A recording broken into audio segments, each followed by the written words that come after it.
Hi everyone, welcome to Last Book Alive. This is an episode where I will be discussing this book, which is Seeking Palestine. I know that you have seen the cover of this quite a number of times, and so today I'm going to be discussing it. And I'm also going to be going into a little bit of history of the Israeli and Palestinian conflict because that is required for us to discuss this book. So let's start. So this book is an edited collection. It includes poetry, memoir, essays, diary entries, art, and a short story. So it's divided into 3 sections, and after each section there's a series of photographs that basically capture the Palestinian experience of what home means and what exile means. This actually was published in India by Women Unlimited, which is an imprint of Kali, in 2012. And I bought this at the South Goa Book Fair organized by the Dog Ears Bookshop last month, I think, in Jan. And I will link in the captions where you can buy this. So the book cover is actually really interesting. This book has 2 book covers. This edition has this cover, and this is actually a photograph, a self-portrait by the artist Raida Saade, and it's titled Crossroads. She created this in 2003, and it's an interpretation. So I read an interpretation of this photograph, like what it means, at this arts magazine, online arts magazine called Iski Niha, and I'll link the review as well. But basically, if you look at it, the artist Raida has 1 foot in a cement block. Then there's a suitcase right here, and the door to her house is open. So according to this interpretation that I read, the cement block represents Israeli occupation, so it's not allowing her to move forward. But also, it said that it could be restrictions that are placed on women by society. The open door is really interesting because it's like she is leaving home, but it's kind of a sign of indecisiveness because the door is open. So there's a possibility. There's this indecisiveness about whether she should leave or not, but there's also this possibility of return. And obviously, the suitcase symbolizes that she is about to travel. So it's almost like it's movement that's been paused. It's kind of like waiting to move, something like that. So I thought that the book cover was really interesting, so I thought I'd just discuss it very quickly. So the core question that this edited collection asks is, how do Palestinians live, imagine, and think about home and exile? This is actually a question that was asked in the introduction of this book. Like, this is what the book is trying to address through these different diverse forms of writing. And I guess in this podcast, I also want to discuss, I at least want to discuss like the idea of home and what home means to Palestinians. And that's the question that I started with. So before I do get into the discussion, I just want to let you know that I'm not going to be discussing each and every piece because that would take way too long. I'm only going to be talking about 2 pieces. One is Adania Shibli's Place, Time, and Language, and then Rema Hamami's Home and Exile in East Jerusalem. And I will link the video that I recorded of a voiceover where I read Suad Amri's poem, which is part of her writing called An Obsession. So the question that I started with, as I mentioned, was, what does home mean for Palestinians? Like, I wanted to try and understand what that meant for them. And I came across this word called domicide, which means the intentional destruction of one's home by another human, which causes distress to the former inhabitants. So this is really a very apt kind of word to use in this instance of what's happening in occupied Palestine. So Israel has actually demolished about 173,000 Palestinian homes since 1948 in Israel as well as occupied Palestine, according to the Israeli Committee Against House Demolitions. When I say occupied Palestine, I just want to reiterate what it means. It means the West Bank, which includes East Jerusalem, as well as the Gaza Strip, which is where the majority of the conflict is taking place, or the genocide is taking place right now. The goal of these demolitions, when Israeli bulldozers, particularly from the company Caterpillar, which is based in the UK, when they come and they demolish, the goal is that they want Palestinians to leave. Obviously, they want them to leave occupied Palestine altogether and just migrate to another country, or at least to leave their land. This is actually one of the strategies used by Israel. It's not home demolitions is not just the only strategy. It's actually called the matrix of control, which I will discuss at a later stage in another video. But this is one of the strategies that's used to oppress Palestinians. And so what happens is we have 14.5 million Palestinians worldwide. Only 5.48 million of them live in occupied Palestine, right? So that's just a third of them that are living in occupied Palestine, according to the Palestinian Central Bureau of Statistics. The rest live as refugees in neighboring countries, so Syria, Jordan, Egypt. And then obviously as immigrants, they migrate to other countries and they form part of what is the Palestinian diaspora. So how have Palestinians responded to this displacement from their homes? I wanted to actually read a quote from a paper that was published in Critical Geographies, which I will also link in the captions. Quote, "In the years since the uprooting from their homeland, Palestinians have struggled to keep alive their integrity as a nation. Far from disappearing, Palestinians have preserved not only a strong sense of identity, but also an image of a place called home." So they've done this, according to this article, they've done this in 3 ways.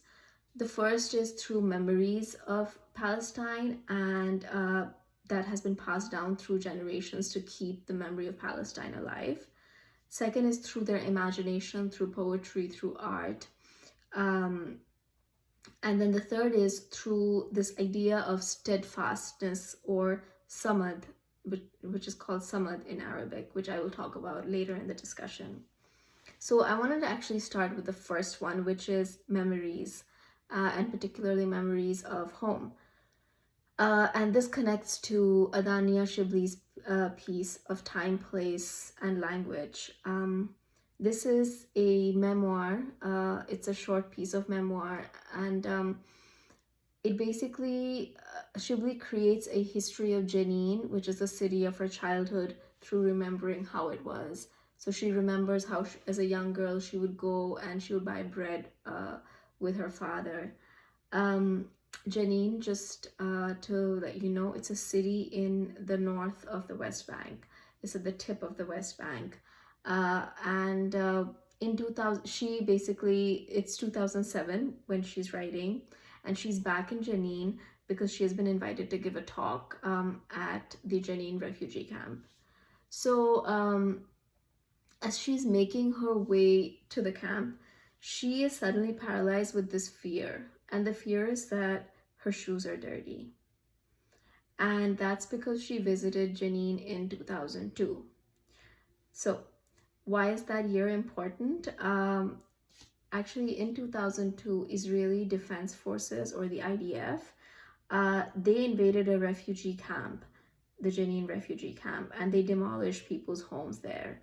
4,000 people became homeless and 52 Palestinians were killed.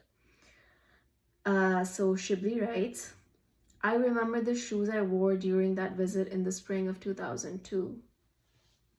I hate those shoes immensely. After that visit, I threw them away together with all the destruction they stepped on. Um, so yeah, um, she also says that one of the strangest things that happens to her is that when she gets to Palestine, her watch stops working. She writes, "In Palestine, my watch often stops moving. It goes into a coma, unable to count time." And so she's at the airport, she's just entered, and she says, like, she's going through the through the security, and there's a woman police officer who's looking like very minutely, asking her very like detailed questions, and she's looking at her dress and everything. And so she notices the watch, and she says that the woman police officer, after a few minutes, she looked at her watch, then back at mine, and again at her watch, then at mine. When the first woman officer came back with the rest of my belongings, she hurried over to tell her that there was something very strange about my watch. It was not moving. 5 minutes had passed according to her watch, whereas according to mine, none had. They called security, and my heart started to bang violently in my chest. She's finally cleared through the security, and this is what she writes. Uno momento. Okay, so this is what she writes.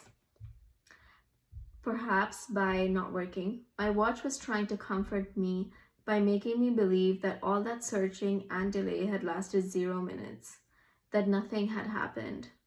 Or maybe it simply refuses to count the time that is seized from my life, the time whose only purpose is to humiliate me and drive me to despair, a suspension of time that is intended for the obstruction of pain." So I feel like here she's trying to say that her watch stopping, it kind of gives her a sense of control, that the people who are trying to waste her time by they're trying to control her movement, that time the watch says is non-existent. And so therefore perhaps her humiliation is she's able to regain some control of her own autonomy and I don't know, resist in some way the humiliation that she faces while they're interrogating her about all aspects of her life, including her personal life. Anyway, she goes on. "Contrary to this malfunctioning in Palestine, my watch has not once stopped outside it. It is never late when counting every second of this other time. In fact, it often moves faster than it should, to a point where it seems to lose track of time altogether. It moves fast, as if wanting to shake off this other time from the dial, 1 second after the other, in order to catch up with the time in Palestine. Thus, whether 7 hours or 0 away from Palestine, my little watch comforts me by leading me out of time, no matter where I am."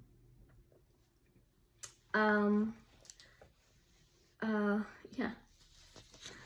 So the second part, where she says it's moving fast elsewhere, right? It makes me feel how eager she is to be in Palestine, in occupied Palestine. And I also thought about how this idea of waiting is part of the Palestinian experience, right? So I don't know if you guys have noticed, but I will actually put the sticker on this video before I post it. But there is this cartoon of Handala, okay? And he is this iconic, and I'm gonna do another video on its history because I don't know it yet. But Handala is basically this iconic Palestinian symbol of return to one's homeland. And if you notice, he is always facing, you can't see his face, you can only see his back, and the idea is that he's actually facing towards his village in Palestine, before the Nakba, because he hopes to return one day to it. In fact, that's a really good, it's going to be so interesting to look into the history of the cartoonist, and why he drew Handala. But it's a very iconic image. So this idea of waiting to return home, it's part of the Palestinian experience, waiting for peace, waiting for ceasefire, for being recognized as a people, for being recognized as a country. And so perhaps this malfunctioning watch stands in protest to this waiting. You know, it suspends time in Palestine, maybe as a way to keep the world out. You know, it says that all of you waiting on the outside, you can wait and watch your watches. Whereas here in occupied Palestine, time has stopped and we're experiencing Palestine as is by living. Uh, yeah.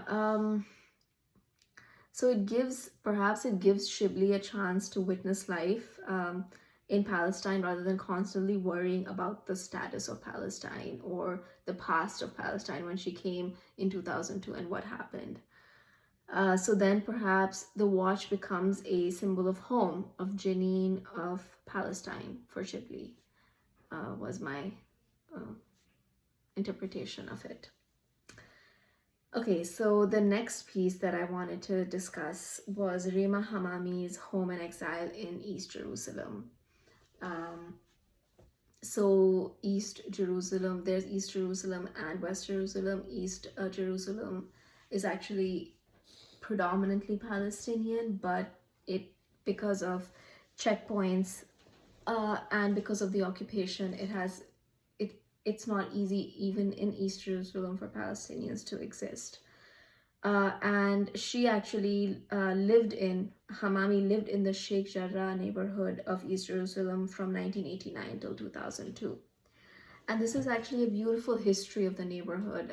It's a beautiful and sad history of the neighborhood and how Israeli occupation changed it. It changed it demographically, it changed it visually, and it changed the feeling of the neighborhood emotionally for Hamami. And this piece actually made me reflect on the power of memoir writing, right? Because Israel has put in so much effort into erasing Palestinian history, right?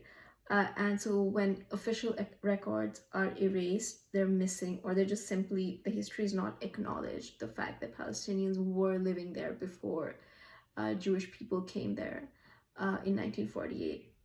When it's not acknowledged, it's memoir writing that keeps this history alive, not just for Palestinians, but also for other minority groups around the world.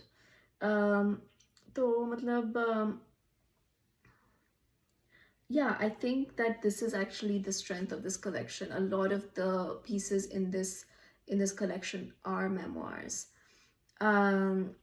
And it is actually each writer's deeply personal account of what it means to belong to Palestine and what it means to be a Palestinian. Like, what does even Palestine mean to them? They question that as well.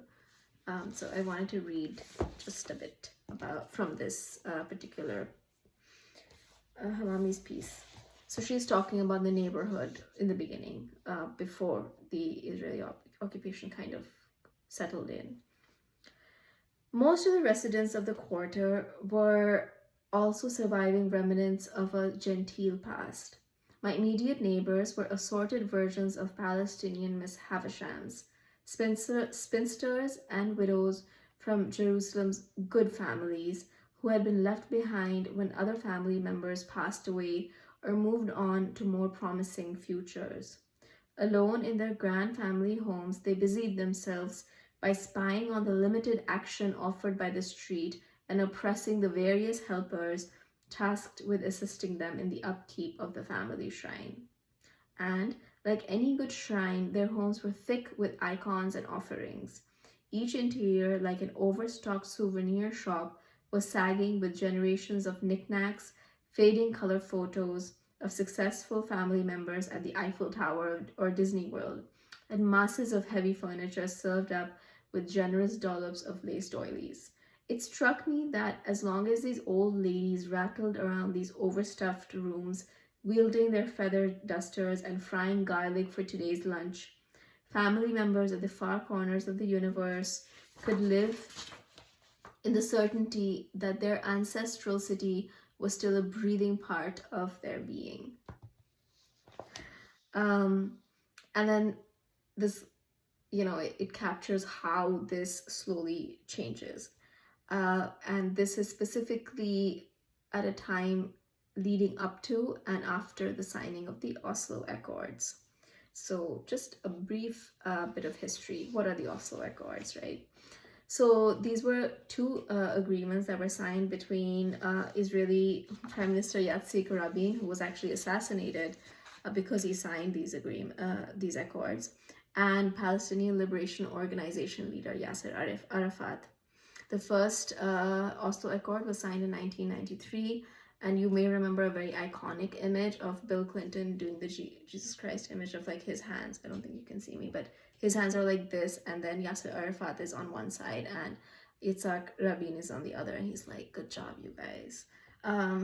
So, so it was the first one was signed in 1993, and the second was signed in 1995, and together they're called the Oslo Accords. And what the goal was that they were meant to initiate peace talks with the goal of a two-state solution, so Israel as well as Palestine. And under it, Israel was supposed to withdraw its military from occupied Palestinian territories. This actually included not just the West Bank and Gaza Strip, but also other territories that Israel had occupied since 1967. So just we're going to go a little bit back. Okay, so the Oslo Accords, 1993 and 1995, right, for the Israeli military to withdraw. Okay, why withdraw? Because it occupied these lands as well as others in 1967. What happened in 1967? 1967, Israel actually went to war with against Egypt, Jordan, and Syria, and this is actually known as the Six-Day War. And Israel won it in 6 days. When it did, it annexed the Golan Heights from Syria, the Sinai Peninsula from Egypt, the Gaza Strip, West Bank, and the Gaza Strip and West Bank from Palestine, and as well as East Jerusalem, which is in West Bank. Okay.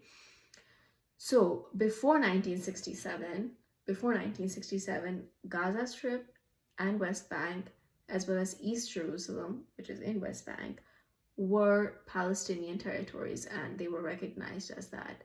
After 67, Israel occupied them. How did it occupy them? It started to build settlements. Okay, what are settlements? Settlements are Israeli communities that have been illegally built on Palestinian land. This is actually prohibited under international law, and specifically the Fourth Geneva Convention, which says that an occupying power cannot transfer its own people to land which it occupies during armed conflict. So a way to think about it would be if the British colonized India. Now, suppose that, for instance, I come from, a small town in India called Aligarh. Suppose that the British fought against Indians, okay? And suppose that it was just Aligarh, and they came and they fought in Aligarh. And then instead of like, just colonizing, they brought over Britishers, not just like a speck here and there, but Britishers to come and occupy Aligarh, to take it over and turn it into British territory. That is what has happened here with Palestinian territories. I hope that it's kind of clear, right? So they start building, Israel starts building settlements on Palestinian land. Then it becomes occupied Palestine because Israel is occupying Palestine. So that's where the word occupying comes from, and that's where the experience of occupation comes from, is through settlements. And remember what I said about the matrix of control. So the building of settlements and the demolition of homes, these are part of the matrix of control through which Israel controls and oppresses Palestinians. Okay, so the Oslo Accords, interestingly, did not include any discussion about these illegal settlements that had come up in Palestine post the 1967 war. Now, Israel did pull out of all populated areas of Gaza in 1993, and then it withdrew entirely from Gaza Strip and the 4 settlements in the West Bank in 2005. Okay, But that does not mean that that now belongs to Palestinians, because there's another matrix of control. There's another strategy that Israel uses, which is the wall, which are separation walls, building of separation walls. It continues to build settlements in Palestinian territories, um, as well as checkpoints. Okay, and these are permanent checkpoints, and then it's what they're also flying checkpoints, which are checkpoints that randomly come up to obstruct the thoroughfare in the Palestinian occupied territories. Interestingly, Benjamin Netanyahu, the current prime minister of Israel, was opposed to the pullout of Israeli military from Gaza. Okay, so I just wanted to now read from Hamami's memoir to see how her neighborhood changed. Okay, this is what she says. So after the Oslo Accords have been signed, she's writing in 1996. Friendship continued to evolve along the same path. We came home from holiday, and an Israeli flag was flying from the roof of a house in the Wadi, the first settler takeover in the heart of the neighborhood. This is after the Accords. Going in or out of our front gate, you couldn't miss the flag waving at you like a bully. In quick succession, 3 massive Israeli hotels sprouted up on no man's land. The 2 Palestinian hotel sites in the Wadi languished as 2 pits slowly filled up with sewage and garbage. The stream of friends visiting from Gaza dwindled to a small handful that had enough connections to get a permit to get through the checkpoints. For the most part, friends from the West Bank could still visit if they had the will and tenacity to put up with whatever random treatment they received at the now permanent checkpoint on the way in. National events were no longer held in Jerusalem because, for the most part, the only people able to attend were people like us, Jerusalem's now demoted local residents. Soon enough, the music of the competing weddings in the quarter began to fade until we finally found ourselves living in a silence that felt bereft. So I just wanted to, on the one hand, the Oslo Accords, they were peace talks that were meant for, they were meant to initiate talks about a 2-state solution. But even as it was happening, Israeli settlements kept on coming up on Palestinian land, So there's the vocal support for a 2-state solution from Israel's side, but at the same time, when you look at the actions, they're still the same. Like, it's still acting as a colonizer, as an occupier. It gets worse. It gets worse for Hamami. By early spring, the first house that the settlers had taken over in the Wadi, not far below the parking spots, had a series of new additions. An adjacent building had been taken over, its Palestinian residents evicted, and settler families wielding babies, prams, and submachine guns had moved in, along with more gun-wielding security guards to be posted on their roofs. And then this is the effect that it has on Hamami. Khalas, I would go home. No more fighting this hopeless battle. But what was there at home? It had become the cave where I hid from the horrible world outside. This is her house in Sheikh Jarrah in East Jerusalem. And it was lonely. My friends, once close by, had, at some imperceptible point, begun to inhabit another country, just a few miles down this miserable road. Jerusalem and my home had been made strangers to them. I had been fighting the fact of their exile and of my own, and today I just couldn't keep up the fight. Just imagine, like, she thinks she's using the word exile. I had been fighting the fact of their exile and of my own, like feeling exiled in one's own home. While living at home, you don't actually feel like it's your home. And she says that her friends were just down the road, but to meet them was such a huge task. I mean, just imagine, like, somebody who's living down the road from you, it feels like they're living in another country because of the obstructions that have been put in place so you can't see them. So you're both kind of like an exile from each other. you know.